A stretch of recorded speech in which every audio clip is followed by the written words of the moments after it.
সৈয়দ মোহাম্মদ মুকাররম বারী সাহেবের আগমন মাহফিল কমিটির পক্ষ থেকে নারায়ে তাকবীর, আল্লাহু আকবার, নারায়ে রিসালাত, ইয়া রাসূলুল্লাহ, নারায়ে গাউসিয়া, ইয়া গাউসুল আজম। পবিত্র ঈদে মিলাদুন নবী, ঈদে মিলাদুন নবী জিন্দাবাদ জিন্দাবাদ। প্রধান অতিথির আগমন, শুভেচ্ছার স্বাগতম। প্রধান অতিথির আগমন, শুভেচ্ছার স্বাগতম। মাহফিল কমিটির পক্ষ থেকে প্রত্যেকে বলে আলহামদুলিল্লাহ। আমাদের প্রধান অতিথি আওলাদে রাসূল শাহজাদায়ে দরবারে বারিয়া শরীফ মুফতি সৈয়দ মুকাররম মোহাম্মদ বারী সাহেব আমাদের মাহফিলে চলে এসেছেন। ইনশাআল্লাহ যতক্ষণ হুজুরকে মাহফিলে খবর দেওয়া হয়েছে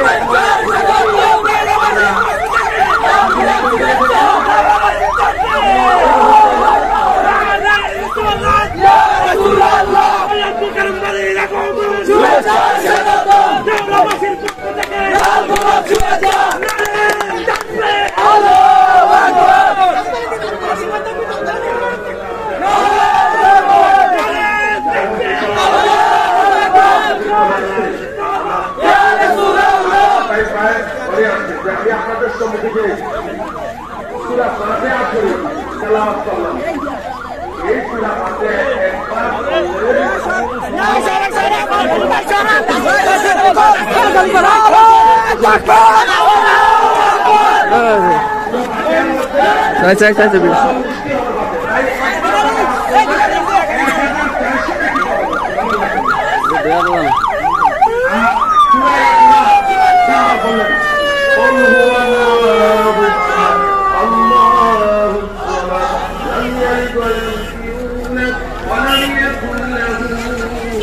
দেওরাবাসীর পক্ষ থেকে লাল গোলাপ শুভেচ্ছা। সম্মানিত সুধী, আমাদের প্রধান অতিথি আমাদের মাঝে উপস্থিত হয়েছেন। আপনারা প্রত্যেকেই প্যান্ডেলে বসে পড়ুন। আমাদের দুই সাইডে ভিড় না করে আমাদের প্যান্ডেলে যথেষ্ট পরিমাণ জায়গা রয়েছে, আপনারা বসে পড়ুন। আমাদের ভলেন্টিয়ার ভাইয়েরা আপনারা যারা এদিক সেদিক আছেন সবাইকে বসিয়ে দেওয়ার জন্য বিনীতভাবে অনুরোধ করছি। সবাইকে বসিয়ে দিন, আপনারা প্যান্ডেলের সামনে ঝামেলা করবেন না।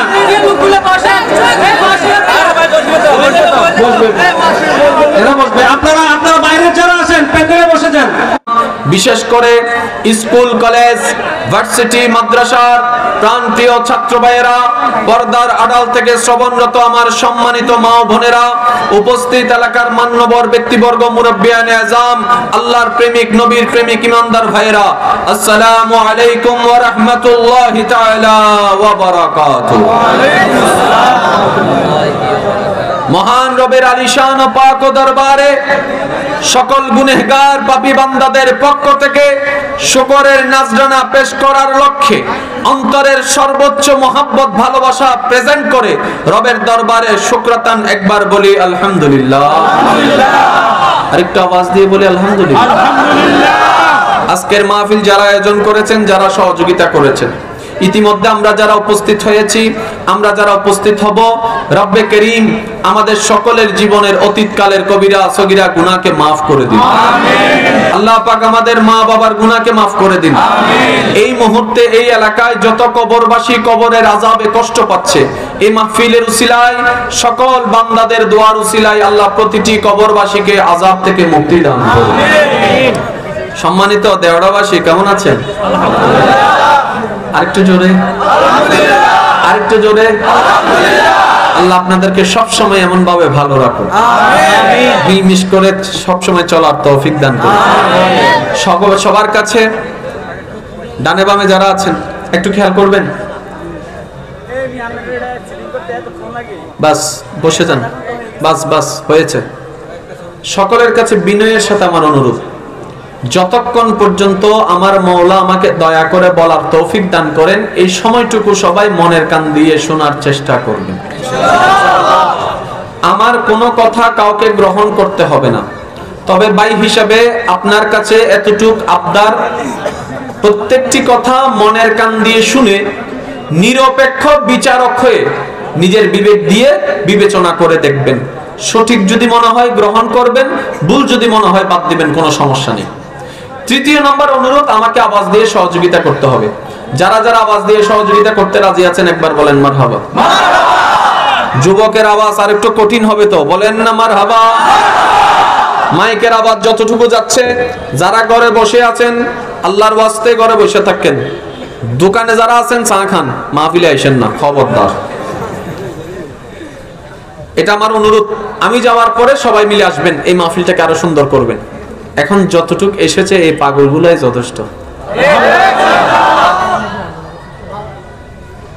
জগৎ বলে যুবকরা নেশায় মগ্ন, জগতে বলে যুবকরা ভালো পথে আসে না।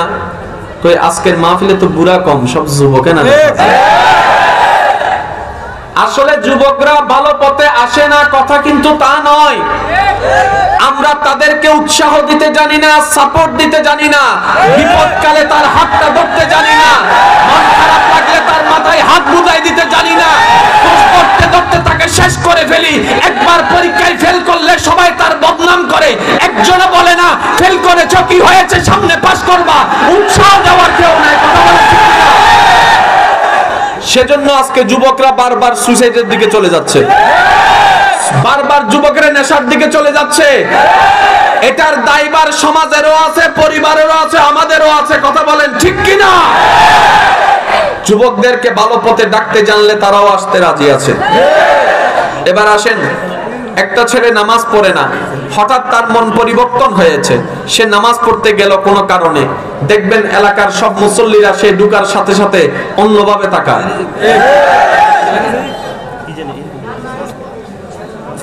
কোন চোখে তাকায়, একজন আরেকজনের গুতায় আইছে, নিশ্চয় কিছু কুকাম করছে, আইছে। সে কি আর আসবে মসজিদে? কিন্তু আপনি আমি যদি সেই জায়গায় ওকে নিরুৎসাহিত না করে তার পাশে দাঁড়িয়ে এতটুকু বলতে পারতাম, ভাইয়া তোমাকে দেখে আমার মনটা খুশি হয়েছে, আজকে তুমি কারো পাশে নয় আমার পাশে দাঁড়ায় মাওলার দরবারে সিজদা দিবা, তাহলে সেই ব্যক্তিটা জোহর থেকে আসরের আজানের আগে দেখতেন মসজিদের মধ্যে উপস্থিত। আজকে একটা জিনিস জেনে রাখবেন আমার ভাইয়েরা, মনোযোগ কি আছে? আমি কিন্তু ঠিক 9টা পর্যন্ত আছি, 9টার পর আমি শেষ। একটু খেয়াল করবেন, প্রশংসা করতে জানলে খারাপও ভালো হয়, মনে রাখবেন। এটা কি তারে ভাইয়া, এটা একটু খুলে ফেলি, হ্যাঁ মনে কষ্ট নিবেন না তো? না, কারণ এই আমার হাতের লগে যুদ্ধ করতেছে। কেমনে খুলে? একবার দরুদ শরীফ পড়েন সবাই, আল্লাহুম্মা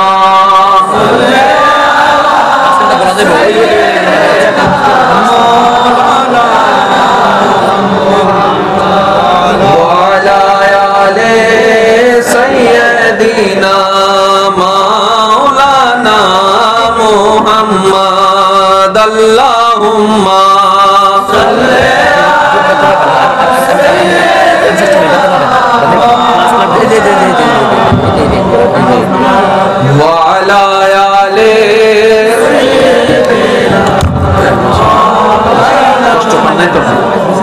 আপনি কষ্ট পান নাই তো? না, হাতে লাগছিল তো সেজন্য বাস বাস বাস হয়েছে। যুবক ভাইরা প্রস্তুত আছেন তো সবাই? প্রত্যেকটা জিনিস সহজ যদি সূত্র শেখা যায়, প্রত্যেকটা কাজ সহজ যদি আপনি নিয়মটা শিখে নিতে পারেন। যে কোনো কাজ প্রথম দিকে কঠিন লাগে, করতে করতে যারা নতুন আইফোন কিনছে তারা প্রথমে কিচ্ছু বুঝে নাই, এখন বলে আইফোন ছাড়া চলে না, কথা কয় না কা? প্রত্যেকটা জিনিস প্রথমে কি কঠিন, প্রথমে সবাই বলতে হবে প্রত্যেকটা জিনিস প্রথমে কি ধীরে ধীরে।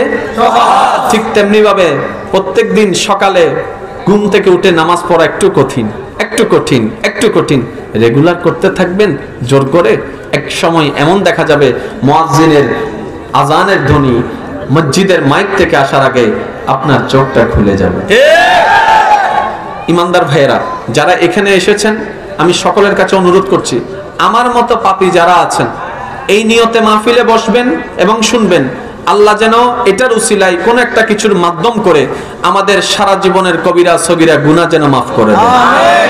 বলা তো যায় না কার দোয়া কখন কবুল হয়ে যায়, বলা তো যায় না কার ডাক কখন কবুল হয়ে যায়, বলা তো যায় না মাওলা কখন খুশি হয়ে সারা জীবনের গুনাহ মাফ করে দিতে পারে। কথা বলেন ঠিক কি না? এবার যুবক ভাইয়ের আওয়াজ দিয়ে বলেন আমাদের ধর্মের নাম কি? ইসলাম। এই ইসলাম ধর্মটা পৃথিবীর বুকে যতগুলা ধর্ম আছে তার মধ্যে যেটা সর্বশ্রেষ্ঠ স্থান অর্জন করেছে সেটার নাম কি? ইসলাম। এখন আমরা তো মুসলমান, সেজন্য ইসলামের পক্ষে কথা বলবো, এটাই স্বাভাবিক। বিধর্মীরা বলবে আমারটা সেরা, ও বলবে আমারটা সেরা। তো সেরা যেহেতু শব্দ আসবে, প্রতিযোগিতার তো দরকার আছে। তো প্রতিযোগিতা যদি দরকার হয়, আপনার কোয়ালিটি বাঁচাইয়ের তো দরকার আছে। মাইক্রোফোন অনেক আছে, কোনটা বেটার সেটা ব্যবহার করলে বোঝা যায়, সেটা খুললে বোঝা যায়, গবেষণা করলে বোঝা যায়। মনে রাখবেন, জেনে রাখবেন, ধর্ম কাকে বলে? ধর্ম হচ্ছে এমন একটা পদ্ধতি, ধর্ম হচ্ছে এমন একটা সাজেশন, ধর্ম হচ্ছে এমন একটা নিয়ম বর্তা যেখানে মানব জীবনের হাজার প্রশ্নের উত্তর পাওয়া যায়। যেই মানব জীবনের প্রত্যেকটা প্রশ্নের উত্তর সঠিকভাবে যেখানে পাওয়া যায় তার নাম ধর্ম। তার নাম কি? ধর্ম। এবার বলেন পৃথিবীতে অনেকগুলা ধর্ম আছে, তার মধ্যে প্রধান ইসলাম। দেশে আছে যেগুলো বলেন না, কয়টা?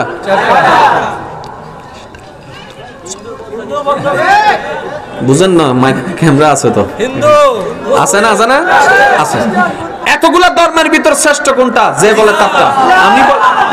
আমরা তো আমাদেরটা বলবোই, তো তারটা বলবোই। শ্রেষ্ঠ এটা বাছাই করবেন কেমনে? আপনি যদি আপনার জ্ঞান দিয়ে প্রত্যেকটি ধর্মের নিয়ম বর্তিগুলোকে গবেষণা করে দেখেন, দেখবেন বিজ্ঞান বান্ধব একটাই ধর্ম পাওয়া যাবে, সেটার নাম ইসলাম। আর একটু জোরে বলতে হবে, এটার নাম কি? ইসলাম। এবার বলেন ধর্ম জিনিসটা কি? আমরা মানব জীবন কিভাবে চালাবো, কি করব, কি করব না, কোথায় যাব, কোথায় যাব না, কিভাবে খাবো, কিভাবে ঘুমাবো, কিভাবে বাথরুমে যাব, কিভাবে গোসল করব, অল ইন অল যে শিখাই দেয় তার নাম ধর্ম। তার নাম কি? এবার আমি আপনাদেরকে প্রশ্ন করব, আপনারা একটু সবাই উত্তর দিবেন। আমাদের হাঁটা চলার দরকার আছে না নাই? আছে। হাঁটা চলার যেহেতু দরকার আছে, হাঁটা চলার একটা নিয়মও আছে। অন্য কোন ধর্মকে জিজ্ঞেস করলাম হাঁটা চলার নিয়ম কি, তেমন বিশেষ কোনো বার্তা পাওয়া যায় নাই। যখন ইসলামকে জিজ্ঞেস করলাম, ইসলাম বাজার দিয়ে আমাকে যেতে হবে, আমি তো হাঁটতে হবে, কিভাবে হাঁটবো? ইসলাম বলে চোখটা নিচু করে হাঁটো। আর একটু জোরে বলতে হবে সুবহানাল্লাহ। চোখটা নিচু করে হাঁটো।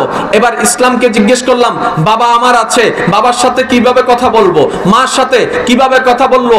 তখন ইসলাম শিখাই দেয় কখনো উচ্চ স্বরে কথা বলবা না, উচ্চ আওয়াজে কথা বলবা না। মায়ের আওয়াজের লেভেল বাবার আওয়াজের লেভেলের চাইতে তোমার আওয়াজটা যেন উচ্চ স্বরে না যায়, কারণ এটা যদি যায় এটা তোমার জন্য গুনাহ হয়ে যাবে। এটা তো ইসলামের কথা। কিন্তু একটা বাস্তব কথা কি জানেন?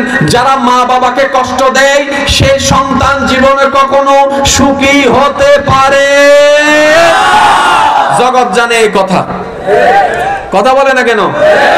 এই কথা নিয়ে কারো কোনো দ্বিমত আছে? মা বাবার বদদুয়া সবসময় মুখ দিয়ে আসতে হয় না, কিছু বদদুয়া মন থেকে লেগে যায়। এবার আসুন ঠান্ডা মাথায় আমার কথাগুলো শুনবেন। আল্লাহর প্রিয় হওয়ার ইচ্ছা কার কার আছে? আল্লাহ এই হাতগুলোকে তুমি কবুল করো। আরো ফরে, আরো ফরে তুলতে কি তা করো, তুইলা দাও। আমার চাইতেও মাইকের ওজন বেশি, পারতা না। বাহ বাহ, একবার বলেন মারহাবা। আর কোন ডিস্টার্ব চাচ্ছি না আমি, একটু খেয়াল করবেন যেহেতু সময় খুব অল্প। পৃথিবীর বুকে যারা আপনারা এখন আছেন, আল্লাহর প্রিয় হওয়ার ইচ্ছা আছে? আছে। তাহলে কিছু কাজ করতে হবে, কিছু কাজ বাদ দিতে হবে। যদি ইচ্ছা থাকে আল্লাহর প্রিয় হওয়ার, তাহলে কিছু করতে হবে, কিছু বাদ দিতে হবে। এখন কি কি করতে হবে, কি কি বাদ দিতে হবে আমি কিচ্ছু বলবো না, শুধু আপনাদেরকে আমি বলবো, আপনারা বলবেন করতে হবে না বাদ দিতে হবে, সেটা আপনারাই বলবেন শোনার পরে। সুদ, ঘুষ, মা বাবার বেয়াদবি, অন্যায়ভাবে টাকা ইনকাম, জায়গা জমিন দখল, মানুষের জায়গা মাইরা খাওয়া, টাকা মাইরা খাওয়া, জোরে বলেন না, মুখে কষ্ট দেওয়া, হাতে কষ্ট দেওয়া, মানুষের মাইয়ার দিকে তাকানো রাখতে হবে না বাদ দিতে হবে? আরো জোরে বলেন না। বাদ দিতে হবে কি কি আমাদের সবার জানা আছে। এবার আমি বলবো, আপনারা শুধু বলবেন নামাজ চলবে, রোজা চলবে, হজ চলবে, মুরব্বির সম্মান চলবে, মা বাবার খেদমত চলবে, স্ত্রীর অধিকার চলবে, স্বামীর অধিকার চলবে, ভাইয়ের অধিকার চলবে, যে সম্পদ পায় তাকে সম্পদ দিতে হবে, যে টাকা পায় তাকে টাকা দিতে হবে, এই জবান দিয়ে কাউকে কষ্ট দেওয়া যাবে না, এই চোখ দিয়ে কখনো বেগানা নারীর দিকে তাকানো যাবে না। তাহলে কি যাবে সেটাও জানি, কি যাবে না সেটাও জানি, কি করতে হবে সেটাও জানি, কি করতে হবে না সেটাও জানি। পারি না কেন? প্রবলেম কোথায়? তখন আমার ভাইরা বলবে শয়তান। সবার একটা উত্তর কি? শয়তান। এটাই তো জামিলা। এবার আমি আপনাদেরকে টোটাল কথাটাকে এক কথায় আনার চেষ্টা করছি। স্রষ্টা আল্লাহ বানালেন আপনাকে। ভাইয়া একটু একটু আজকে সিডাঙের স্টাইলে ওয়াইজ চলবে। এরকম সময় আজকে সিডাঙের স্টাইলে রাজি আছেন? নিও কেন শোনো না রাবালা শুননে কেন? মাশাআল্লাহ মাশাআল্লাহ। গড়ের বেগুন বা কম আসেনি? আল্লাহ কমরা হক বালারা হক বেগুন হয়। আমিন না হক তো আর কেন জোর হন না? আমার যুবক ভাইরা, এই টেকনিক গুলো বুঝতে পারলে আপনার জীবন কিভাবে পরিচালনা করতে হবে আপনার জন্য সহজ হয়ে যাবে। মনোযোগ আছে? স্রষ্টা আল্লাহ বানালেন আপনাকে। তাহলে আল্লাহ যেহেতু আপনাকে বানালেন, আল্লাহ যেহেতু আপনার দেহ দিলেন, দেহের মধ্যে আবার চোখ দিলেন, হাত দিলেন, পা দিলেন, আপনার যা দরকার দিচ্ছেন কে? আল্লাহ। তাহলে আপনার একটাই কাজ হওয়া দরকার, সেটা হচ্ছে আপন রবকে খুশি করা, আপন রবকে সন্তুষ্টি করা। আপনারাই বলেন, এই ছাড়া আর কোনো দ্বিতীয় কাজ থাকতে পারে? আরো জোরে বলেন, না থাকতে পারে? এবার বলেন, নামাজ পড়লে খুশি হবেন কে? আল্লাহ। আওয়াজ আর একটু বড় লাগবে। নামাজ পড়লে খুশি হবেন কে? আল্লাহ। মা বাবার খেদমত করলে খুশি হবেন কে? আল্লাহ। রোজা রাখলে খুশি হবেন কে? আল্লাহ। অভাবীকে দান করলে খুশি হবেন কে? আল্লাহ। এতিমের মাথায় হাত বুলিয়ে দিলে খুশি হবেন কে? আল্লাহ। যার যার সম্পদ তাকে দিয়ে দিলে খুশি হবেন কে? আল্লাহ। কাউকে কথা দিয়ে কষ্ট না দিলে খুশি হবেন কে? আল্লাহ। তাহলে আপনি কাজগুলো কেন করবেন? আপনার রবকে খুশি করার জন্য। এবার দেখেন, আপনার একটাই কাজ আপনার রবকে খুশি করা। এই খুশি করার জন্য কিছু কাজ করতে হবে। এখন আপনি তো সব কাজ করার জন্য প্রস্তুত আছেন। এবার শয়তান একজন লেগে গেল, যে চায় না আপনি আল্লাহর কাছে যান, যে চায় না যে আপনি আল্লাহর প্রিয় হন, যে শয়তানে চায় না বান্দাটা আল্লাহর প্রিয় হোক। এবার শয়তানে কি করলো? আপনাকে এদিক থেকে টানতে শুরু করলো, কিন্তু আপনার চেষ্টা থাকতে হবে রবের কাছে যাওয়া। শয়তান বলে যে যেতে দিব না, তোকে আমি টেনে ধরে রাখবো। এবার আপনারাই বলেন, শয়তান কি হাত ধরে টেনে রাখার ক্ষমতা আছে? পা দিয়ে সিগলের মধ্যে, পায়ের মধ্যে সিগল বেঁধে রাখার ক্ষমতা আছে? তো শয়তান বাধা দিচ্ছে কেমনে? দুই ভাবে দেয়। কয় ভাবে? একটা ভিতর থেকে, আরেকটা বাইরে থেকে। একটু শুনবেন, আপনি যদি কোন রকম শয়তানকে হারাই ফেলতে পারেন, আপনি রবের প্রিয় বান্দা হয়ে গেছেন। সুবহানাল্লাহ। কিসের কবর আপনার ভয় দেখাবে? কবরে বলবে, আসেন মেহমান, আপনাকে বরণ করার জন্য আমি প্রস্তুত হয়ে আছি। যখন আপনি বলবেন, এই চতুর্দিকের মাটি আমাকে অন্ধকার দেখায়, ভয় আজকে কি দেখাবা না? তখন মাটি উত্তর দেয়, ভয় তো আমরা তাদেরকে দেখাই যারা আল্লাহকে নারাজ করে, ভয় তো আমরা তাদেরকে দেখাই যারা আল্লাহকে নারাজ করে। তুমি তো আল্লাহর প্রিয় বান্দা, তোমাকে কবুল করতে পেরে আমি নিজেই কবর সৌভাগ্যবান হয়েছি। আরেকটু জোরে বলেন না সুবহানাল্লাহ। এটা না জীবন, এটা না জীবন, এটা না জীবন। মনে রাখবেন, মৃত্যু মানে জীবনের শেষ নয়। মাইকের আওয়াজ যতটুকু যাচ্ছে, এটা আমাদের একটা মিসকনসেপ্ট। মৃত্যু মানে জীবনের শেষ নয়। মনে রাখবেন, মৃত্যু মানে সাময়িক জীবনের শেষ, অনন্তকাল জীবনের শুরু, মাঝখানে যে সেতু তার নাম মৃত্যু। মৃত্যু মানে শেষ নয়, শুরু। বলেন না, মৃত্যু মানে কি শুরু? আরো জোরে বলেন, মৃত্যু মানে কি শুরু? এটার শেষ আছে, এটার শেষ আছে, ওইটার শেষ নাই। আপনি মৃত্যুবরণ করে বাস এতটুক উপর তালা থেকে নিচের তালা গেছেন, যে শেষ নয়। শুরু। কবরে মরণ আছে, হাসরে মরণ আছে, জান্নাতে মরণ আছে, জাহান্নামে মরণ আছে, এরপর আর মরণ আছে? তার মানে এটা শেষ নাই, এই জীবন শুরু। লিমিটেড জীবনের শেষ, আনলিমিটেড জীবনের শুরু, মাঝখানে যে সেতু তার নাম মৃত্যু। মনে থাকবে এতটুকু? এবার আমার যুবক ভাইয়ের একটু খেয়াল করবেন। আল্লাহু আকবার কবীরা। আল্লাহ কাছে যাওয়া আপনার টার্গেট, দিচ্ছে না কে? শয়তান। জোরে বলতে হবে, দিচ্ছে না কে? শয়তান। এখন শয়তান মশাইরে জিজ্ঞেস করলাম, তুই এত জ্বালাস কেন? একটু খেয়াল করবেন, তুই এত জ্বালাস কেন? আমি কি তোর সম্পদ মাইরা খাইছি? শয়তানে বলে যে না। আমি কি তোরে গুতাইছি? তো বলে যে না। আমি কি তোর কোনো ক্ষতি করছি? সে বলে যে না। তো আমারে জ্বালাস কেন? আমার সাথে তোর শত্রুতা কোথায়? তখন শয়তান উত্তর দেয়, তোর বাপকে না মানার কারণে আল্লাহ আমারে আবা ওয়াস্তাকবারা ওয়া কানা মিনাল কাফিরিন বানিয়েছে। আমি আল্লাহর প্রিয় ছিলাম, শুধু তোর বাপকে সম্মান না করার কারণে আমি আল্লাহর দুশমন হয়েছি। ওই বাপের সন্তান যতগুলো আছে সবাই আমার দুশমন। আমি বললাম আমরা তো কিছু করলাম না, আমার পিছনে লাগলা কেন? শয়তানে বলে তোদেরকে না মানার কারণে আমি জাহান্নামী হয়েছি, আমি একা জাহান্নামে যাব না, তোদেরকেও নিয়ে যাব, তোদেরকেও নিয়ে যাব, তোদেরকেও নিয়ে যাব। এটা হচ্ছে শয়তানের চ্যালেঞ্জ। এই মাথার মধ্যে এই কথাটা বসায় নেন, শয়তান আপনাকে জাহান্নামে নিতে চাচ্ছে, আল্লাহর রহমত আপনাকে জান্নাত দিতে চাচ্ছে। এবার সিদ্ধান্ত আপনার। এখানে আর মাও নাই বাবাও নাই, এবার সিদ্ধান্ত আপনাকে নিতে হবে। আপনি কি শয়তানের ফাঁদে পড়ে জাহান্নামের আগুনের দিকে যাবেন, নাকি আল্লাহর রহমতের শুকরিয়া করে আল্লাহর রহমতের জান্নাতের দিকে যাবেন? সিদ্ধান্ত আপনার। তর্কর দরকার নাই, ঝগড়ার দরকার নাই, দোষের দরকার নাই, এটার দরকার নাই, সেটার দরকার নাই। নিজের মনকে প্রশ্ন করেন, আমাকে খাওয়ায় কে? মন উত্তর দিবে আল্লাহ। আমাকে দেখার চোখ দিয়েছে কে? উত্তর দিবে আল্লাহ। আমাকে ধরার হাত দিয়েছে কে? উত্তর দিবে আল্লাহ। আমার চলার পা দিয়েছে কে? উত্তর দিবে আল্লাহ। আমার পরিবার দিয়েছেন কে? উত্তর দিবে আল্লাহ। থাকার জমিন দিয়েছেন কে? উত্তর দিবে আল্লাহ। যখন আপনি নিজেকে প্রশ্ন করবেন, আমার সমস্ত কিছু উত্তরদাতা, আমার সমস্ত কিছু দান করনেওয়ালা আমার আল্লাহ, সুতরাং আমি আল্লাহকে ছেড়ে তো অন্য কোথাও যেতে পারি না। এই আপনি আস্তে আস্তে আল্লাহর প্রিয় বান্দা হওয়া শুরু করবেন। সুবহানাল্লাহ। একটু জটিল মনে হচ্ছে, একটু পরে ক্লিয়ার হয়ে যাবে। আল্লাহ আমাদেরকে একটু বুঝার তৌফিক দান করুন। শুধু সাইটকটা জানা না হয়, সাইটকটা জানা না হয়। এবার শয়তানের টার্গেট কি? আপনাকে আল্লাহর কাছে অপ্রিয় বানানো। এবার শয়তান কি করছেন জানেন? আপনাকে দিয়ে এমন এমন কাজ করানোর চেষ্টা করবে যেন আল্লাহ আপনার উপর নারাজ হয়। এবার আসেন, জীবনে শয়তানে কোনোদিন কাউকে গালি দিছে না, কিন্তু আমরা দিছি। আমরা তো শয়তান না গালি দিলাম কেন? শয়তানে বলে যে আমি তোর ভিতরে ভর করে তোরে দিয়ে গালি দেওয়াইছি। একদম শর্টকাটে। জিনে ধরে রুগী দেখছেন নি কোনোদিন? কম বেশি তো দেখছেন। তারে 10 জন ধরে রাখতে পারে? কি রে হে হ্যাংলা একটা ফোলা,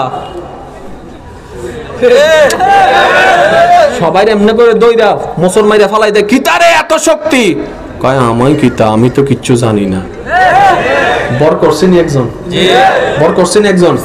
যখন সে বর করে, জবানে তার থাকে, কথা ওর থাকে, সাত ওর থাকে, শক্তি ওর থাকে। এটা হচ্ছে প্র্যাকটিক্যাল একটা বিষয় আপনার বোঝার জন্য। আপনি গালি দিলেন কেন? কখনো ভেবে দেখি নাই। আপনি হিংসা করলেন কেন? কখনো ভেবে দেখি নাই। আপনি রাগ দেখালেন কেন? কখনো ভেবে দেখি নাই। আপনি অন্যের সম্পদ দখল করলেন কেন? বলে যে কখনো ভেবে দেখি নাই। ভাই, এগুলা আপনি করেন নাই, শয়তান আপনাকে দিয়ে করায়েছে আল্লাহর রহমতের চোখে আপনাকে কালার বানানোর জন্য। তাহলে এখন শয়তান ডান দিক থেকে জামিলা করছে যেন আপনি আল্লাহর অপ্রিয় হন। এবার আপনার দায়িত্বটা কি? শয়তানকে পরাজিত করে শয়তানের কাজগুলোকে বাদ দিয়ে আল্লাহর প্রিয় হওয়া। এখন কিভাবে করবেন একটু খেয়াল করেন। শয়তানে আপনাকে কি কি বিষয়ে হামলা করে একটু খেয়াল করেন। শয়তানের 1 নম্বর হাতিয়ারের নাম হিংসা।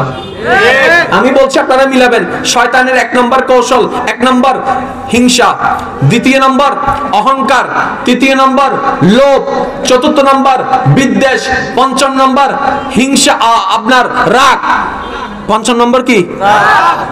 6 নম্বর আপনার মনের ভিতরে অন্যের প্রতি খারাপ লাগা সৃষ্টি করে দেওয়া। 7 নম্বর কি জানেন?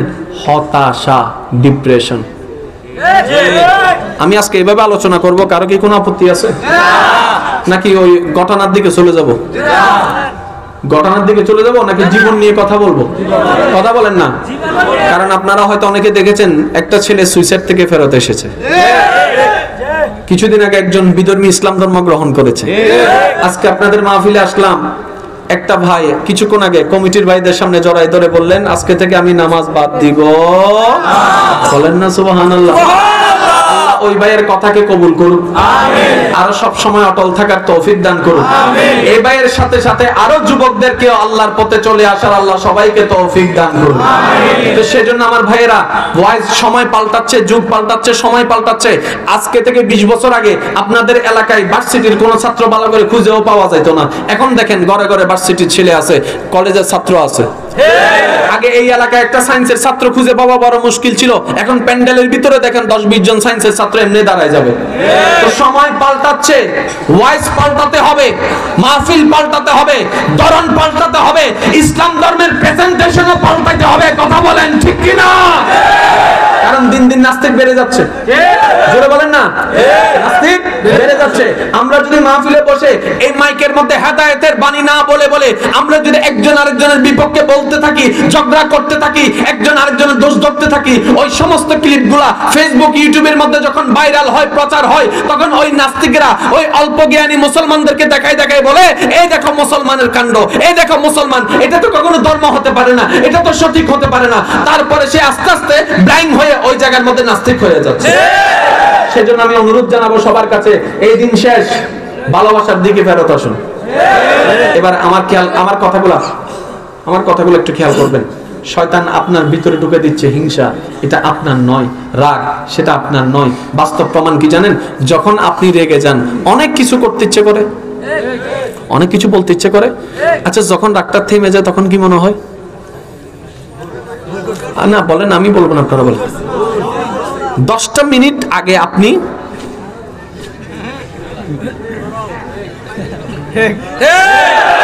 দশটা মিনিট পরে কাজটা ঠিক হয় না, তো 10 মিনিট আগেও তো আপনি আসছিলেন, তখন এই বুঝ আসে নাই কেন? তখন আপনার ব্রেনের মধ্যে শয়তানে বর করেছিল। সেজন্য নবী বলেছেন, মনে রাখবেন, শয়তানের যত টেকনিক দিয়ে আপনাকে আল্লাহ দুশমন বানাবে, প্রত্যেকটা টেকনিকের ওষুধ নবী রাহমাতুল লিল আলামিন সুন্নতের মাধ্যমে দান করে দিয়েছেন। এখন আসেন বাস্তব প্রমাণে আসেন। যখন আপনাকে, এখন দেখেন, আপনি কাউকে মারলেন, পুলিশ আপনাকে অ্যারেস্ট করে নিয়ে গেল জেলে, তাহলে আপনি জেল হলেন কখন? অ্যারেস্ট হলেন যখন। অ্যারেস্ট হলেন কখন? মারলেন যখন। মারলেন কখন? মেজাজ গরম হইল তখন। মেজাজ গরম হওয়ার পর আপনি মারলেন কেন? আপনি নিজেকে কন্ট্রোল করতে জানেন নাই, নিজেকে কন্ট্রোল করতে জানেন নাই। এখন কন্ট্রোলটা শিখবেন কোন জায়গা থেকে? আল্লাহ বলে আমার নবী রাহমাতুল লিল আলামিনের সুন্নাত থেকে শিখে নাও। বলেন সুবহানাল্লাহ। এবার আপনারা জানেন যে আমি সেটাই বলবো, একটু গভীরে যাওয়ার চেষ্টা করব। যুবক ভাইয়েরা, মুরব্বীরা দোয়া দিতে থাকেন, যুবক ভাইয়েরা একটু প্রস্তুত থাকেন। আপনার আমার নবী রাহমাতুল লিল আলামিন আমাদেরকে কি বলেছেন? হে আমার উম্মতেরা, যদি দেখো তোমার মেজাজ গরম হয়েছে, রাগ, তখন কি করব? বলে যে ইয়া রাসূলুল্লাহ, আমরা কি করব? তখন নবী বলে দাঁড়ায় থাকলে জানেন তো সবাই, একটু বলেন দাঁড়ায় থাকলে। তারপরও যদি তোমার রাগ না কমে, শোয়ার পরও যদি তোমার রাগ না কমে, জোরে বলেন না। এবার খেয়াল করেন, বসা দাঁড়ানো থাকলে বসে যাও, বসেও যদি রাগ না কমে শুয়ে যাও, শুয়ে যদি রাগ না কমে ওযু বানায় ফেলো। তার মানে দাঁড়ানো অবস্থায় যখন বসবা, খবরদার কথা বলবা না, চুপ করে থাকবা। বসা থেকে যখন শুইবা, খবরদার আওয়াজ করবে না, চুপ করে থাকবা। শোয়ার পরও যদি রাগ না কমে, কথা বলিও না। ওযু বানাইতে যাও, এই 3-4টা কাজ করার আগে খবরদার কথা বলবা না। ইয়া রাসূলুল্লাহ, আপনি এই বিধান কেন দিলেন? নবী রাহমাতুল লিল আলামিন হাদিসে পাকে ঘোষণা দিচ্ছে, রাগ আসে জাহান্নাম থেকে, রাগ আসে জাহান্নাম থেকে। জাহান্নামের আগুন যখন হয়ে যায়, তখন তুমি ওযু বানাইলে সেটা আস্তে আস্তে চলে যায়। যখন এই বিষয়টাকে আপনি বিজ্ঞান দিয়ে যখন গবেষণা করবেন, সাইকোলজিক্যাল কোন ডাক্তারের কাছে যাবেন, ডাক্তারে বলবে একজন মানুষের মেজাজ গরম থাকে 2 মিনিট। কয় মিনিট? 2 মিনিট। আরো জোরে বলেন, কয় মিনিট? 2 মিনিট। 2টা মিনিট যদি সে নিজেকে চাপায় রাখতে পারে, তার দ্বারা কোনো অঘটন আর ঘটবে না। সুবহানাল্লাহ বলে না। যত জামিলের আগের কারণে। এখন রাগটাকে সাইকেল ডাক্তারে বলেছে কয় মিনিট, সবাই বললে খুশি হব। এই 2টা মিনিট যদি আপনি নিজের জবান বন্ধ করে রাখতে পারেন, হাত বন্ধ করে রাখতে পারেন, আপনার দ্বারা আর কখনো অঘটন ঘটবে না। এবার নবীর হাদিসটা দেখেন, হে উম্মত দাঁড়ায় আছো বসে যাও, বসে আছো শুয়ে যাও, শুয়ে আছো ওযু করো। তার মানে কি এই কাজগুলা করতে 2 মিনিট লেগে যাবে। আপনি এই কাজগুলা করতে করতে 2 মিনিট যদি 2 মিনিট শেষ হয়, সাইকোলজিক্যাল ডাক্তারে বলে আপনার রাগের টেম্পারেচার আস্তে আস্তে কমতে থাকবে, কমতে থাকবে, কমতে থাকবে। আপনার দ্বারা আর কোনো খুন হবে না, আপনার দ্বারা কেউ আহত হবে না, আপনাকে জেলও যেতে হবে না, আপনাকে আসামিও হতে হবে না। তার মানে নবীর সুন্নতকে যদি আমরা নিজের বাস্তব জীবনে বাস্তবায়ন করতে পারি, আমাদের ইহকালীনও কল্যাণ হবে, পরকালীনও কল্যাণ হয়ে যাবে। বলেন না সুবহানাল্লাহ। আমার নবীর সুন্নত কোনো খেলনা নয়, আমার নবীর সুন্নত কোনো খেলনা নয়। নবী যা বলেছেন বিজ্ঞান দ্বারা তা প্রমাণ হচ্ছে দিন দিন। বলেন না সুবহানাল্লাহ। সবাই মিলে একবার দরুদ শরীফ পড়েন, আল্লাহুম্মা সাইয়্যিদিনা মুহাম্মদ ওয়া আলা আলি সাইয়্যিদিনা। এই মুহূর্তে এই মাহফিল থেকে এই কথা মনে বসায় নেন, আজকে থেকে যখনই মেজাজ গরম হবে, চুপ এবং হাত বন্ধ। দুইটা জবান বন্ধ, জবান বন্ধ, হাত বন্ধ। কয় মিনিট? 2 মিনিট। কয় মিনিট? 2 মিনিট। জোরে বলেন কয় মিনিট? 2 মিনিট। এই 2 মিনিটের মধ্যে দেখবেন, নিজেকে একটা পরীক্ষা করবেন। এই 2 মিনিটের ভিতর দেখবেন আপনার এখানে তুফান শুরু হয়ে গেছে। তুই কি কম নি? তুই চুপ করে রইছ কা? তুই মানরস না? তোর কি শক্তি কম নি? ভাইদেরকে ফোন করে ডাকস না? এত চুপ করে থেকে তোর তো সবাই ভয় পাইছে, কইব। যদি এই কথা আসে, আপনি বলবেন এতদিন তোর সালাকে বুঝি না, এখন বুঝে লাইছি, ভিতরে আইছো মিয়া। হ্যাঁ, তুমি ভিতরে আইছো, আমারে দিয়া মারাইবা, পুলিশ যখন ধরব তুমি ফালাইবা। দেখে হবে? আমারে দিয়ে মারাইবা, পুলিশ যখন আমারে ধরব তুমি ফালাইবা।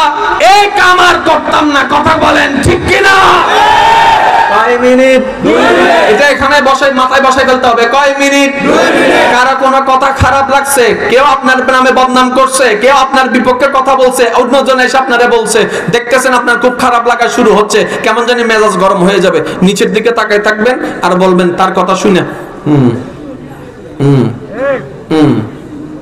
সে কইব কি তো কস না কা, তুই ক।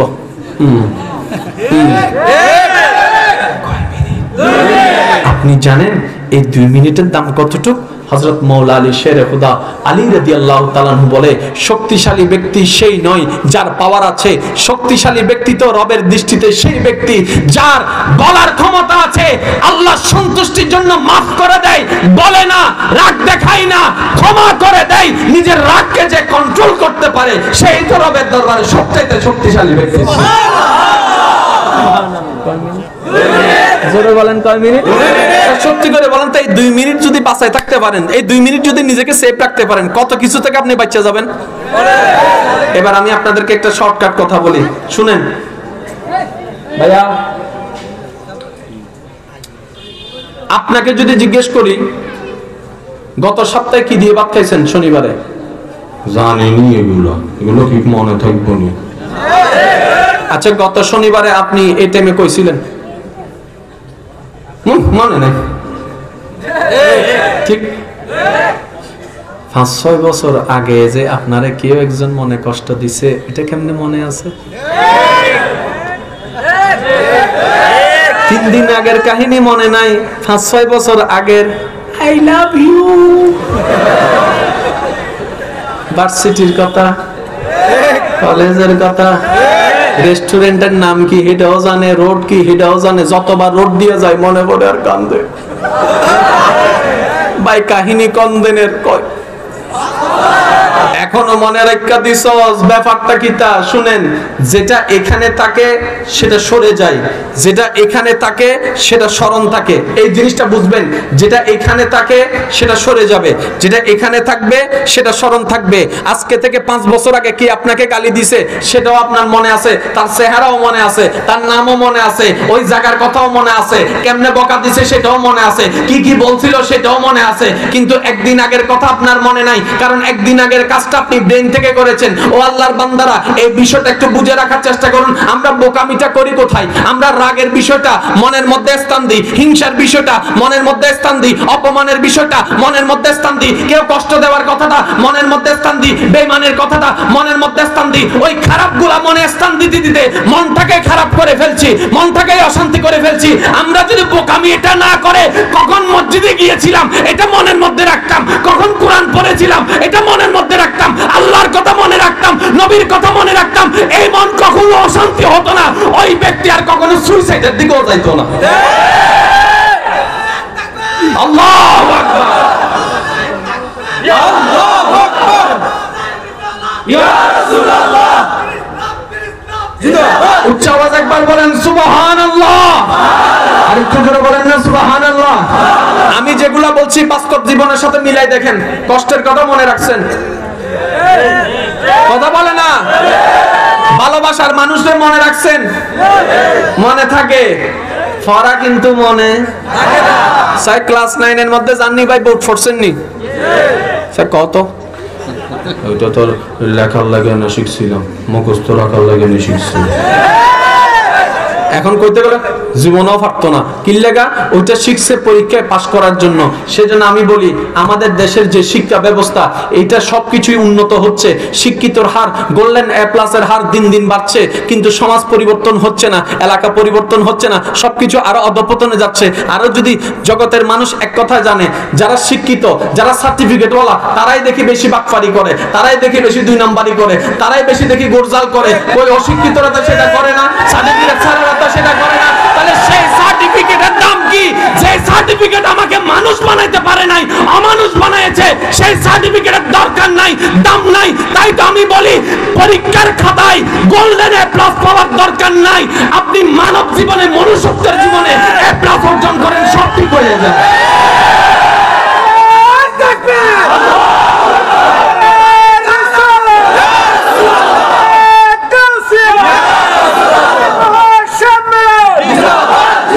আমার যুবক ভাইরা আওয়াজ দিয়ে বলেন, কথা ঠিক কিনা?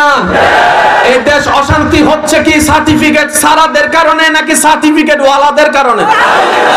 বলে ওই শিক্ষার লাভ কি? ওই শিক্ষার লাভ কি? আমাকে একটা জিনিস বুঝাই দেন। বীজগণিতে a + b হোল স্কয়ারের সূত্র শিখতে এখানে অনেক ছেলের 2 দিন লেগেছে, 3 দিন লেগেছে, 5 দিন লেগেছে, 1 সপ্তাহ লেগেছে। যুবক ভাইরা কথা বলে না কেন? a + b whole square = a square + 2ab + b square. বীজগণিতের সূত্র শিখতে তাদের চলে গেছে সপ্তাহ খানিক সময়। sin θ cos θ cos θ শিখতে শিখতে তাদের সপ্তাহ চলে গিয়েছে। আজকে এই a + b হোল স্কয়ারের সূত্র মরণ পর্যন্ত আমাদের জীবনের কোন কাজে বাস্তবায়ন হবে না। শিখে লাভ কি? পড়ালেখা যদি হয় মানব জীবন গঠনের জন্য, তাহলে মানব জীবনে যা দরকার সেগুলাই তো পড়াইতে হবে। কথা বলেন ঠিক কিনা? ছোটবেলায় আমাদেরকে শিখিয়েছে হাট্টি মাটিম। আমি বোম মারিয়া দেবো কিন্তু আওয়াজ ছোট হইলে আরো জোরে বল, হাট্টি মাটিম। তারা মাঠে, তারা মাঠে পারে ডিম, তারা মাঠে তাদের গাড়ে, তারা হাট্টি মাটিম। ওই ছোট থেকে বড় হইয়া দাড়ি সাদা হয়ে গেছে, দাদাই খুঁজে জঙ্গলে। আমি কই দাদা কিতা খুঁজো? কয় হাট্টি মাটিম টিম খুঁজে। আমিও দেখলাম না, আমার বাপও দেখে নাই, আমার দাদাও দেখে নাই। হাট্টি মাটিম টিম দিয়ে আমাদের লাভ কি হলো? হাট্টি মাটিম টিম দিয়ে আমাদের লাভ কি হলো? কোনো লাভ হয় নাই। যদি আমাদেরকে ছোটবেলা থেকে প্রত্যেকটা পাঠ্যপুস্তকের মধ্যে এটা শেখানো হতো, বড়দের সাথে কিভাবে কথা বলবা, ছোটদের সাথে কিভাবে কথা বলবা, বিপদে পড়লে কি করবা, অর্থনৈতিক কষ্ট হলে কি করবা, সামাজিক কষ্ট হলে কি করবা, অপমানের শিকার হলে কি করবা, এই কেন্দ্রিক যদি পড়ালেখা করা হতো ইসলামের ছায়াতলে, ইসলামের বিধান দিয়ে, তাই তো দেখবেন যারা অন্য কেন্দ্রিক ছেলেরা আছে তারা মায়ের সাথে চিৎকার করে কথা বলে, কিন্তু এই পর্যন্ত কোন মসজিদের ইমাম, কোন মসজিদের মুয়াজ্জিন, কোন আলেম মা বাবার সাথে বেয়াদবি বেয়াদবি করে নাই, ও ব্যাপারটা কি? একই এলাকার সন্তান আলেম ওলামা উত্তর দেয়, আমরা কোরআন পড়েছি, হাদিস পড়েছি, সেখানে শিখেছি মা বাবার সাথে চিৎকার করে কথা বলা যাবে না। বলেন না কোন বাংলা বই এখনো এগুলো লেখা হয়েছে? জোরে বলেন লেখা হয়েছে? লেখলে এগুলা লেখেন। যদি সত্যিকার সমাজকে শিক্ষিত বানাতে চান আমাদেরকে সেগুলা শিখান। মানুষের সম্পদ খাইলে কি হয়, মানুষের হক খাইলে কি হয়, বাংলায় পড়ান আর ইংরেজিতে পড়ান, ইচ্ছা কিংবা কাহিনী দিয়ে যেমনে পারেন তেমনে বোঝান। সেটা কি? মানব জীবনে মানুষের ক্ষতি করলে কি হবে দুনিয়ায়, কি হবে পরকালে, এগুলো যদি শিখাইতো আজকে ঘরে ঘরে মানুষ তৈরি হয়ে যেত। আমার কথা আপনারা অনেকে কষ্ট পেয়েছেন আমি জানি, অনেক টিচাররা আছেন। এখন আমি আপনাদেরকে বলি, একটা প্রশ্নের উত্তর দিবেন। 2020 সালের এবং 2000 সালের ইন্টার পাস কে বেশি জ্ঞানী? 2000 সালের নাকি 2021 সালের? 2000 সালের। 2000 সালের ওনারাকে আইন একটু সৃজনশীল করতে দেন তো। তো তাহলে আমি যখন 2000 সালে পড়ালেখা করছি শিক্ষিত হওয়ার জন্যই তো করছি।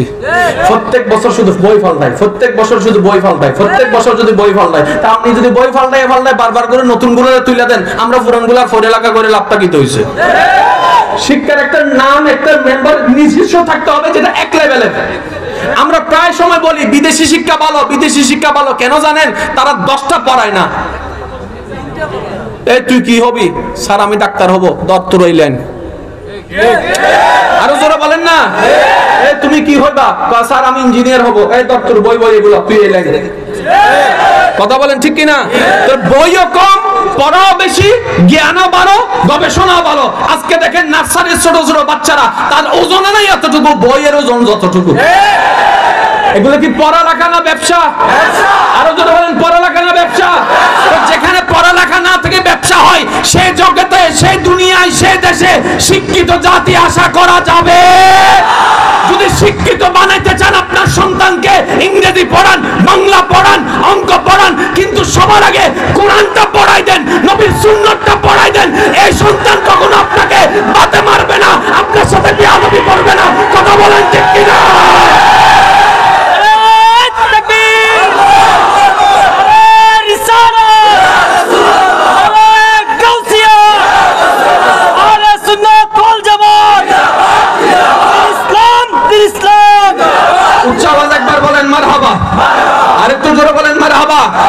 অতীত কি হয়েছে আমরা সেটা আর দেখতে চাই না, আমরা বর্তমানকে পাল্টাতে চাই। কথা বলেন ঠিক কিনা? এই দেশ আমাদের সবার দেশ। এই দেশের ভবিষ্যৎ দেখার জন্য যুবকরা আছে না নাই? ইসলামের খেদমত করার জন্য যুবকরা আছে না নাই? আজকে যদি এই এলাকার 100 জন যুবক মিলে একটা কমিটি করে, এই এলাকা থেকে এই এলাকা, এই এরিয়া থেকে এই এরিয়া পর্যন্ত একটা মেয়েকে ইফটিজিং করা যাবে না, একটা মাদক নেওয়া যাবে না, একটা নেশা করা যাবে না। 100 জন যুবক যদি এই দেওরা এলাকায় দাঁড়ায় যায়, পুলিশ লাগবে না, আইন লাগবে না, এই এলাকা 1 সপ্তাহের ভিতরে নেশা মুক্ত হয়ে যাবে। কথা বলেন ঠিক কিনা? আমি অনুরোধ জানাবো আপনাদের এলাকার যারা মান্যবর ব্যক্তি বড় বড়রা আছেন, আপনারা মিলে সহযোগিতা করে একটা কমিটি বানান। বেশি দূর দরকার নাই, আধা মাইলের ব্যবস্থা করেন। এই আধা মাইলের ভিতরে কোনো ইফটিজিং চলবে না।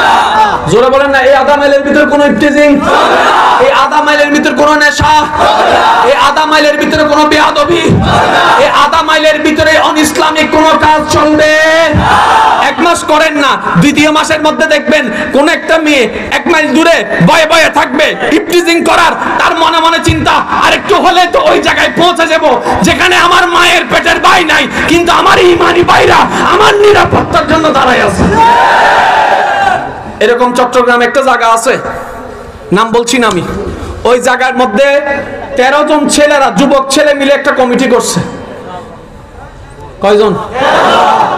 ওই করছিল কমিটিটা 2011 সালে। গত কিছুদিন আগে গেলাম 2021 সালে। ওই এলাকার মুরব্বীরা বলে আমাদের এলাকায় চুরি নাই। সুবহানাল্লাহ বলে না? আমাদের এলাকায় সব সময় চলে যায় বলো। বুঝেন না কেন আপনারা? বিলহাক মতে আমাদের এলাকায় চুরি নাই, আমাদের এলাকায় ডাকাতি নাই, আমাদের এলাকায় ইফটিজিং নাই, আমাদের এলাকায় প্রেম প্রীতি নাই। কয়জন? কয়জন? ওই কমিটিতে এখন কয়জন আছে জানেন? বেশি না, 700 জন। সব যুবক। বাস্তবতা এমন হয়ে দাঁড়ালো কি জানেন, ওই এলাকায় কোনো প্রশাসন ঢুকার আগে ওই ছেলেদেরকে ইনফর্ম করে আমরা কি ঢুকবো নাকি ঢুকবো না। এই এলাকা আপনার, এই জমিন আপনার, এই জমিন আপনার জন্ম, এই জমিন আপনার কবর, এই জমিনের পবিত্র রক্ষা করা এই দেওয়ার প্রত্যেকটা যুবকের দায়িত্ব আছে না নাই? আজকে আপনারা পাল্টানো শুরু করেন, ইফটিজিং এমনি বন্ধ হয়ে যাবে। এমন ভাবে পাল্টান যেন দেওরার নামটা এই পুরো জায়গার মধ্যে এমন ভাবে ছড়াই যায়, আপনার এলাকায় যদি কোনো একটা মেয়েকে কেউ বিবাহ করতে আসে, বাহিরের মানুষ বলবে চোখ বন্ধ করে বিবাহ করে ফেলো, এই এলাকার ছেলেও ভালো মেয়েরাও ভালো। এটা কি আপনাদের জন্য পজিটিভ হবে না নেগেটিভ হবে? যুবক ভাইরা বলেন না পজিটিভ হবে না নেগেটিভ হবে? আল্লাহ আমাদের সবাইকে বোঝার তৌফিক দান করুন। আমি প্রায় সময় বলি, আজকেও বলছি, জান্নাত পাওয়া কঠিন নয়, জান্নাত পাওয়া সহজ। জান্নাত পাওয়া, জোরে বলেন জান্নাত পাওয়া, জান্নাত পাওয়া কিভাবে সহজ জানেন? একটু খেয়াল করেন, বানানেওয়ালাকে কয়টা বানাইছেন? কি শেষ করে দিতাম? শেষ করে দিতে বলতেছে। জান্নাত বানাইছে কয়টা? কষ্টের জায়গার নাম কি? জাহান্নাম। বানাইছে কয়টা? জোরে বলেন না কয়টা? তাহলে জাহান্নাম বানাইছে 7টা, শান্তির জায়গা জান্নাত বানাইছে 8টা। মাওলা এই ভিন্নতা করলা কেন? রব্বে করিম বলে আমি এটা ভিন্নতা করে শিক্ষিতের জন্য, জ্ঞানীর জন্য নিদর্শন দিয়ে দিলাম। আমি চাই না আমার কোন বান্দা জাহান্নামে যাক, আমি চাই সবাই জান্নাতের মধ্যে যাক। আপনারাই বলেন জান্নাত কয়টা? জান্নাত গরুর জন্য, গরুর জন্য, ছাগলের জন্য, ফেরেশতার জন্য, কাদের জন্য? আমাদের জন্য। কাদের জন্য? আমরা যদি জান্নাতে না যাই, জান্নাতের দাম কি? কথা বলেন না কেন? এবার আসেন আপনারা বুঝবেন কোন জায়গায় আমাদের টেকনিক্যাল প্রবলেমটা হচ্ছে। আমরা সবাই নামাজ পড়ি, আল্লাহর পড়ার তৌফিক দান করুন। যারা সাপ্তাহিক নামাজি আছে, আল্লাহ তাদেরকে 5 ওয়াক্ত পড়ার তৌফিক দান করুন। যারা 5 ওয়াক্ত আছে তাদেরকে মাঝে মধ্যে তাহাজ্জুদে দাঁড়ানোর তৌফিক দান করুন। একদিনে সব হয় না, আস্তে আস্তে করতে হয়। এক লাফে কখনো গাছে ওঠা যায় না, একটু একটু করে তারপরে করতে হয়। কথা বলেন ঠিক কিনা? প্রবলেমটা কোন জায়গায় হচ্ছে? মুরব্বীরা একটু আমাকে দোয়া দিবেন, যুবকরা একটু খেয়াল করবেন। পরীক্ষার রেজাল্ট কিছুদিন আগে, এসএসসি পরীক্ষা কি রেজাল্ট দিছে না দিব? যেদিন রেজাল্ট দিব এর আগের দিন দেখবেন যুবকরা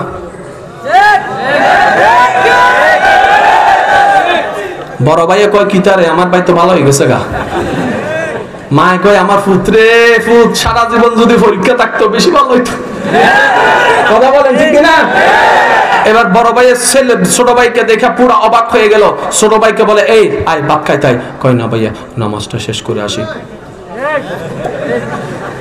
তুই কসনি কথা, তোর মুখেই কথা। কি রে কোনো সমস্যা? এভাবে নামাজ পড়তেছস, কি ব্যাপার? কালকে রেজাল্ট দিব তো। বাস্তব না অবাস্তব? এবার আমি যুবক ভাইদের কাছে একটা উত্তর জানতে চাই। নামাজ পড়েছে সত্য, এই নামাজ কি আল্লাহর জন্য না পরীক্ষার জন্য? আল্লাহর জন্য কই হলো? ভাবেন ভাবেন ভাবেন, আল্লাহর জন্য কই হলো? আরো ডিপলি যান। নামাজ পড়ছি সওয়াবের জন্য, নামাজ পড়ছি গুনাহ থেকে বাঁচার জন্য। ও দেওড়াবাসী, এত সওয়াব দিয়ে কি করবেন? আমার ভাই উত্তর দেয়, এই সওয়াবগুলোকে কাল হাসরের ময়দানে নিয়ে যাব, নিয়ে যাওয়ার পরে মিজানের দাঁড়িপাল্লায় এগুলাকে প্রেজেন্ট করব। যদি ভাগ্যক্রমে মিজানের দাঁড়িপাল্লা নেকির পাল্লাটা ভারী হয়ে যায়, আমি জান্নাত পেয়ে যাব, আমি জান্নাত পেয়ে যাব। এই কথা কি কারো কোনো দ্বিমত? এই কথা কারো কোনো দ্বিমত? তার মানে আপনি নামাজ দিচ্ছেন জান্নাত নেওয়ার জন্য। এই কথা বলো না, এই চুপ। আপনি নামাজ দিচ্ছেন জান্নাত নেওয়ার জন্য, আপনি রোজার দিনের মধ্যে ক্ষুধা সহ্য করছেন জান্নাত নেওয়ার জন্য, আপনি হজ করছেন 4 লাখ টাকা খরচ করে জান্নাত নেওয়ার জন্য, আপনি দান সদকা করছেন জান্নাত নেওয়ার জন্য।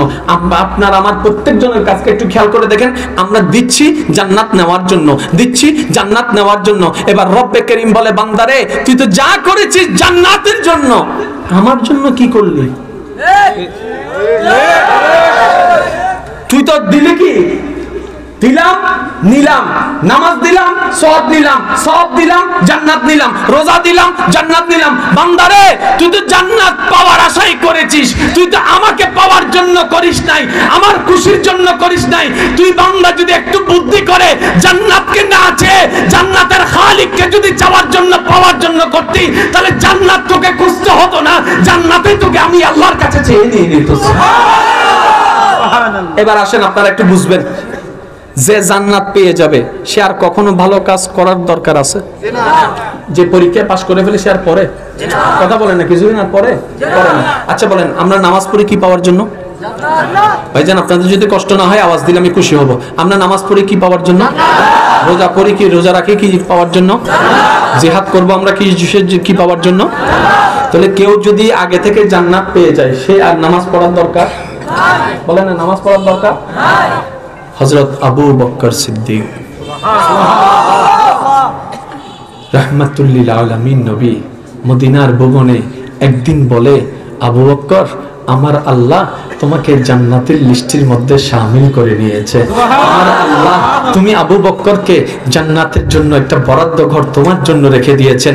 আমি নবী মুস্তাফা রাহমাতুল লিল আলামিন মা ইউনতিকু আনিল হাওয়া ইন হুয়া ইল্লা ওয়াহয়ুন ইউহা ওয়ালা নবী রাহমাতুল লিল আলামিন নবী তোমাকে ঘোষণা দিয়ে দিলাম আবু বকর তুমি জান্নাতি। এই খবরটা চতুর্দিকে ছড়ায় যায়, বান্দারা সবাই ওনাকে স্যালুট দিতে থাকে, বাবা দিতে থাকে। আমরা এখনো পাই নাই, আপনি জান্নাতের শুভ সংবাদ পেয়ে গিয়েছেন। সুবহানাল্লাহ তো বলতে হবে, আর একটু জোরে বলেন না সুবহানাল্লাহ।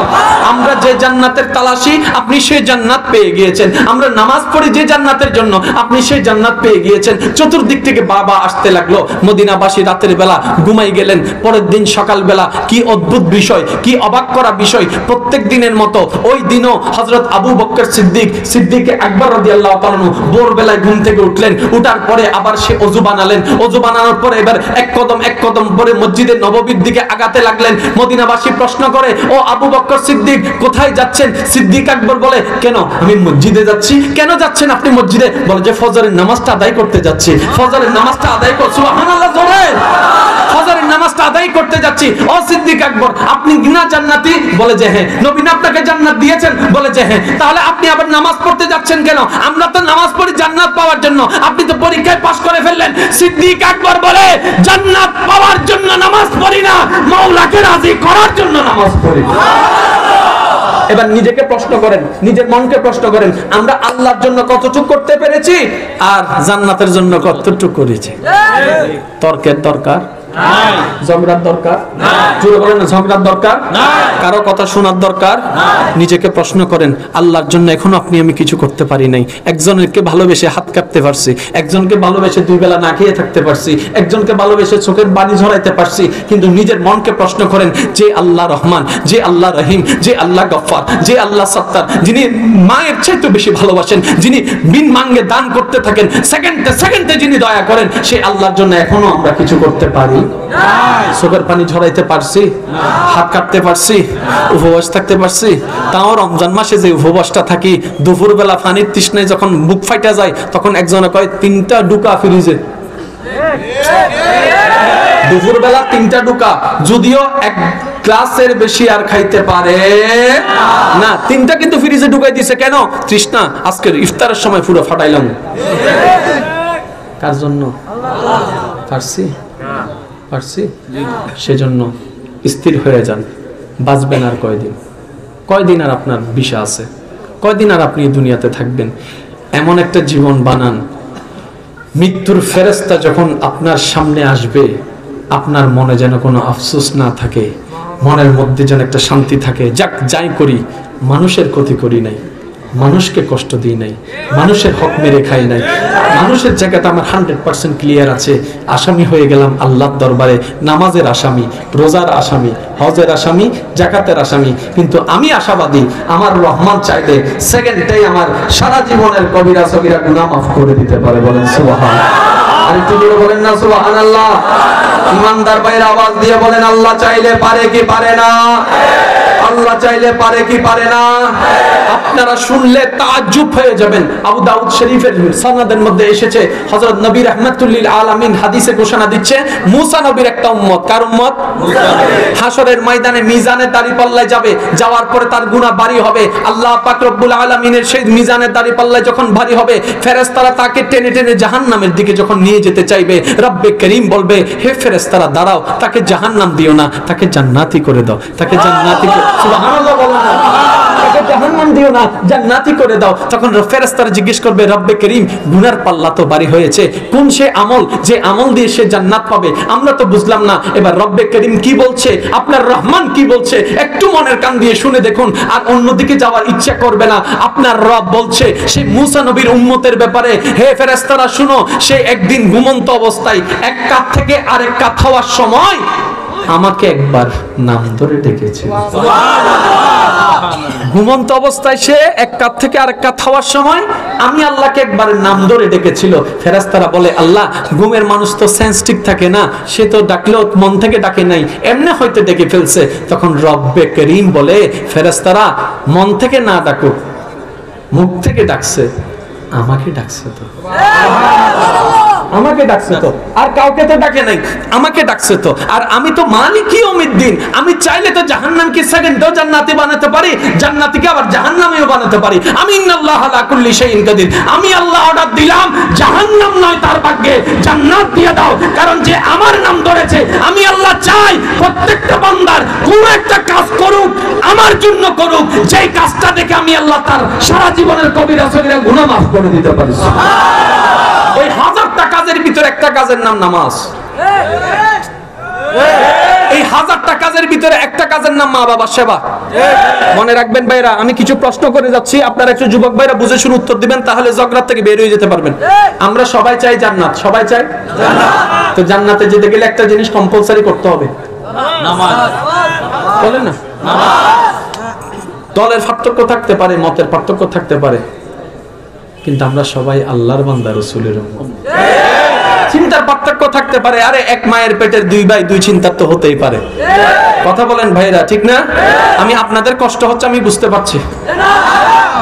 আর মাত্র 10 মিনিট, হ্যাঁ? আচ্ছা যান, বরাবর আর কোনো কথা নাই, 15 মিনিট। 20টা মিনিট হ্যাঁ? না সম্ভব না।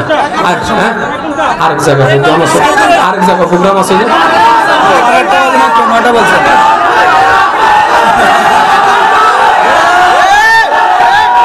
আপনারা কেউ আমারে আই লাভ ইউ করেন না?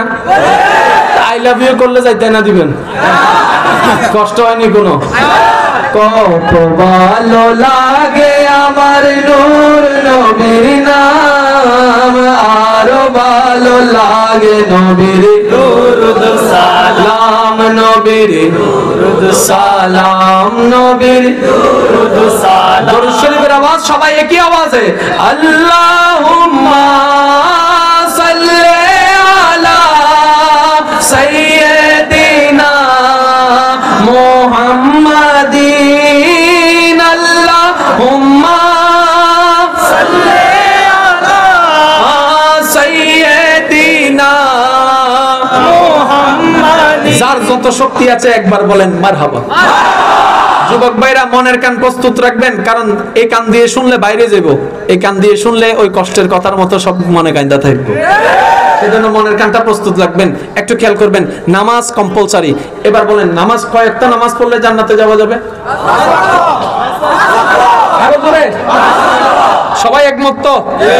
তাহলে ঠিক আছে, আমি শনিবারে 5 ওয়াক্ত পড়বো, রবিবার থেকে আর পড়বো। আপনি তো এটা বলেন নাই, আপনি তো বলছেন 5 ওয়াক্ত। আচ্ছা ঠিক আছে, জান, আপনার কথা রাখছি, প্রত্যেকদিন আমি 5 ওয়াক্ত পড়বো, রোজাটা রাখবো না। রোজা রাখতে হইব? তো এক মুখে দুই কথা কম যে, একটু আগে তো আমার জান্নাতের লোক দেখে শুধু নামাজের কথা না বলছেন, রোজাও রাখা লাগবে। আচ্ছা জান, আপনার কথা তো আমি রোজাও রাখছি, আমি নামাজও পড়বো, রোজাও রাখবো, কিন্তু মা বাবার সেবা করতাম না।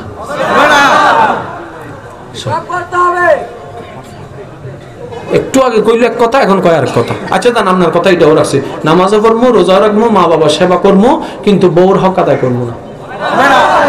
আচ্ছা এটাও করবো জান, ভাই জায়গা দিতাম না। তো জান্নাতটা কোন কাজের? বুঝেন না? না না, এগুলো এতদিন শুনে আসছেন যে আজকে আপনাদের মাহফিলে পাগল আসছে। যে পাগল দুনিয়া তার দাঁড়ি না ইনশাআল্লাহ। এবার বুঝেন, সারা জীবন শুনেছেন, কখনো ভাবেন নাই জান্নাত কে পাবে। সবাই চাচ্ছে জান্নাত, কিন্তু কে পাবে আমরা কখনো বুঝি নাই। মনে রাখবেন এক কথায়, বান্দার সারা জীবনের যেই কাজে রব খুশি হয়ে যাবে ওই কাজেই জান্নাতি হয়ে যাবে। কয়টা কাজ? একটু আগে মুসা নবীর উম্মতের কয়টা কাজ?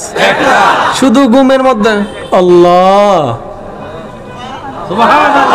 আর একটু জোরে বলেন না, আল্লাহর পছন্দ হয়েছে কয় কাজ? এখন আপনার আমার জীবনে কোন সিজদা আল্লাহর কাছে কবুল হয়েছে জানি, কোন রুকু কবুল হয়েছে জানি। সেজন্য প্রত্যেকদিন সিজদা দিতে থাকতে হবে, দিতে থাকতে হবে, দিতে থাকতে হবে, দিতে থাকতে হবে। কারণ কোনটা কবুল হয়েছে জানি না, রোজা কোনটা কবুল হয়েছে জানি না, তাই প্রত্যেকদিন রোজা রাখতে হবে। প্রত্যেক রমজানের মধ্যে হজ করতে যেতে হবে, মা বাবার সেবা করতে যেতে হবে, মা বাবার হক আদায় করতে যেতে হবে, স্ত্রীর হক আদায় করতে হবে। এমন কি আপনি রাস্তার মধ্যে, অন্ধকার রাস্তার মধ্যে নিজের ঘরের ভিতর থেকে একটা তার টেনে একটা লাইটের ব্যবস্থা করে দিলেন মানুষের চলার জন্য। এমনও হতে পারে এই কাজে খুশি হয়ে আল্লাহ পাক আপনাকে জান্নাত দিয়ে দিতে পারে। জান্নাত কোনো বিশেষ কারণে হয় না, বলেন না, কোন জান্নাত কোনো বিশেষ কারণে হয় না। আমলের ক্ষেত্রে বিশেষ কারণে হবে না। এই আমল হাজারটার ভিতরে একটা কবুল হলে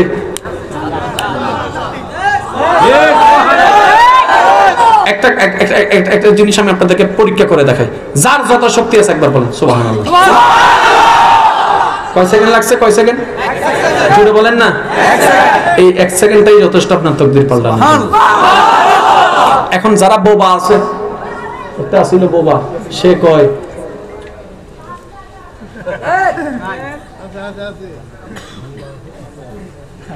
আমার জবান নাই, আমার তাকদীর পাল্টাবো কেমনে? হুজুর তো কইছে সুবহানাল্লাহ কইলে না, আমার তাকদীর পাল্টাইতো। আমার তো তাকদীর পাল্টানোর সুযোগ নাই, কারণ আমার জবান নাই। রব্বে করিম ডাক দিয়ে বলে, আরে পাগল বান্দারে, আমি তো আওয়াজেরটা শুনি না, আমি তো ওই আওয়াজটা শুনি যেটা বান্দার দিল থেকে আসে। বান্দার দিল থেকে আওয়াজটাই তো আমি শুনতে পাই, বান্দার দিল থেকে ডাকটাই তো আমি শুনতে পাই। আমি আল্লাহ তো সেই সিজদা চাই না যে সিজদায় বান্দার কপাল ঝুঁকে যায়। আমি আল্লাহ তো সেই সিজদা চাই যে সিজদায় বান্দার কপাল ঝুঁকার আগে দিলটা আমি রবের দরবারে ঝুঁকে যাই। নারায়ে তাকবীর, আল্লাহু আকবার, নারায়ে রিসালাত, ইয়া রাসূলুল্লাহ, নারায়ে গাফিয়া, ইয়া গাউসুল আযম, আলাতুনা জামাত জিন্দাবাদ। উচ্চ আওয়াজ একবার বলেন সুবহানাল্লাহ। এবার ইমানদার ভাইরা আপনারা একটু আমাকে আওয়াজ দিয়ে বলেন, যতবার সিজদা দিছি কপাল তো ঠিকই ঝুঁকছে, কয়বার মন ঝুঁকছে নিজেকে প্রশ্ন করেন। কারোর সাথে তর্ক করার দরকার না, কারোর সাথে ঝগড়া করার দরকার। রব্বে করিম বলে ইন্নাল্লাহা লা ইয়ানজুরু ইলা ওয়াজহিকা, নিশ্চয় আল্লাহ তাআলা তোমাদের চেহারা দেখে না। ইন্নাল্লাহা ইয়ানজুরু ইলা কলবিকা, আল্লাহ তোমাদের মনটা দেখে, মনটা দেখে, মনটা দেখে। বলে সুবহানাল্লাহ। তাহলে এখন আপনি জান্নাত যারা পেতে চান একটু খেয়াল করবেন, জান্নাত পাওয়ার একদম সহজ পদ্ধতি, ঈমানটাকে ঠিক রাখবেন। আমি এতক্ষণ যেগুলো বলছি এগুলো ঈমানের কথা বলি নাই, আমলের কথা বলেছি। আমলের সাবজেক্ট আলাদা, ঈমানের সাবজেক্ট আলাদা। এদিকের বাইরে একটু বলেন না, আমলের সাবজেক্ট আলাদা, ঈমানের সাবজেক্ট আলাদা। ঈমানের সাবজেক্টের ভিতর নামাজ নাই, ঈমানের সাবজেক্টের ভিতর আছে আল্লাহ, ফেরেশতা, সমস্ত কিতাব, সমস্ত রসুল, সমস্ত নবী, আমাদের নবী, কবর, হাসর, পরকাল, জান্নাত, জাহান্নাম, তাকদীর। এটা হচ্ছে ঈমানের সাবজেক্ট। এবার একটু খেয়াল করবেন, ঈমানটাকে কিভাবে সেভ করবেন। এই সমস্ত বিষয়ে কোনো তর্কে জড়াবেন না। কথা বলেন না রে ভাই। এই সমস্ত বিষয়ে কখনো তর্কে জড়াবেন না। এগুলা মানি বাস মানি। সময় নাই যে না আরো বিস্তারিত বলতাম।